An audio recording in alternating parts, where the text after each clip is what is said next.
On a blistering hot day in Grand Isle, Louisiana, the cleanup continues, but the operation is now down to around half its original size. The response is a continuing important operation. It's more than 25,000 people still involved today in the ongoing efforts and activities. And initial signs suggest the ecological impact of the spill triggered by an oil rig explosion that killed 11 men in April may be lighter than first feared. We have something like 7,700 miles of coastline that could have been oiled in Louisiana. 300 or so miles were oiled, so it could have been a lot worse. 6 of 15 sections of the beach at Grand Isle are now open, and the odd swimmer can be seen. But for the local tourist trade, it's far too little, too late. This summer, no. Well, all we had was workers, really. I was down like to about 50% of my business. Across the peninsula, this dock for shrimp boats would normally be heaving, but even though most of the fishing fields have reopened, the catch is down to about a third of normal. They say 83% of the Gulf is open, but 39,000 square miles is still closed, and about 80% of our product comes out of those waters. Yeah. So we're just in a bad position over here, you know. The shrimpers aren't alone. 70 miles away at Motivated Seafoods in Homer, production has fallen dramatically. 6 of our major competitors have closed as a result of this. We've had about 50% of our normal production we've been able to run through our processing plants, so we've been blessed. Statewide, about 50% of the oysters were killed by fresh water that was diverted from the Mississippi River to push back the oil. Meanwhile, 40% of the beds remain closed as a precaution against contamination.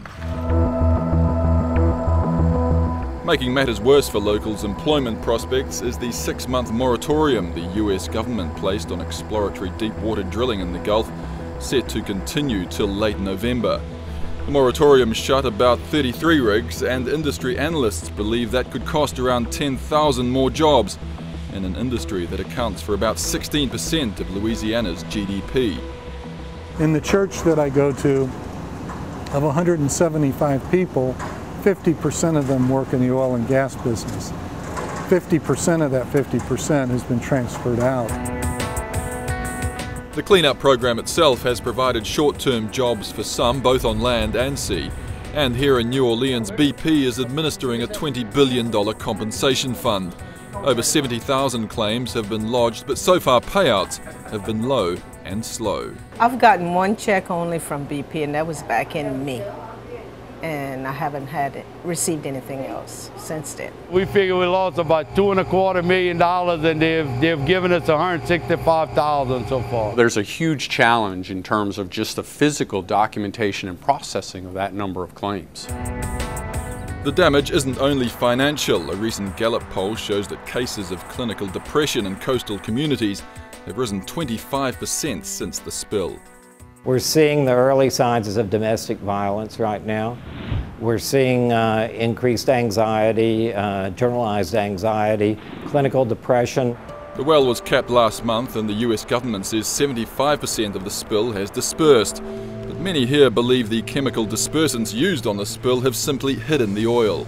We don't know entirely where the oil is that was in the deep water, and is that going to have any impact on the ecology in the deep ocean. We got our Coast Guard riding around in a helicopter looking for something they've been sinking for 120 days. It seems like you'd be using a submarine instead of a helicopter, you know. It's a mess out here. Adding to the mess and driving down demand is Louisiana seafood's tarnished image. Perception is our biggest challenge around the United States, is people are just afraid to eat seafood from the Gulf of Mexico or Louisiana right now. Locally, however, they've had no qualms about serving Louisiana seafood throughout the crisis. It's really a matter of us educating people. And the fact is the seafood's better than ever, and safer than ever, because we're monitoring it so closely. We've done thousands and thousands of tests. You know, we started our testing program May 9th. We test every week, the whole entire coast of Louisiana, all the different types of animals in the areas. 0 animals have been tainted or shown any ill effects. Although any ill effects could take years to show up. I'm cautiously optimistic that we won't see a lot of long-term damage, but we really won't know for several years. The cleanup has already cost BP over $9 billion, and that figure rises some $90 million daily. But the company has pledged to stick around, and it must be said there was little sense of urgency among the workers we saw on the beach. We're here for the long term, and we're here to ensure we make it right. Although opinion about BP and its response to the crisis so far is at best mixed. We don't find they've done nothing right. You know, they've done everything as cheap as they could. Post-Katrina, we had funds come down from the federal government. It took 3.5 years to get into the fishing community. Post-Deepwater Horizon, 3.5 weeks later, we had funds rolling out to support the fishing community. I'm afraid they'll just take off leave, and just say, well, maybe we'll send y'all something. But there is one point everyone living near this beautiful piece of coastline agrees upon. We're looking at something that could be multiple decades in length. The journey's not done. We've still got a long way to go. I think it's going to take 8, 9, 10 years before it gets back to where we were. And so the pain here will continue long after the visible signs of America's worst oil spill have gone.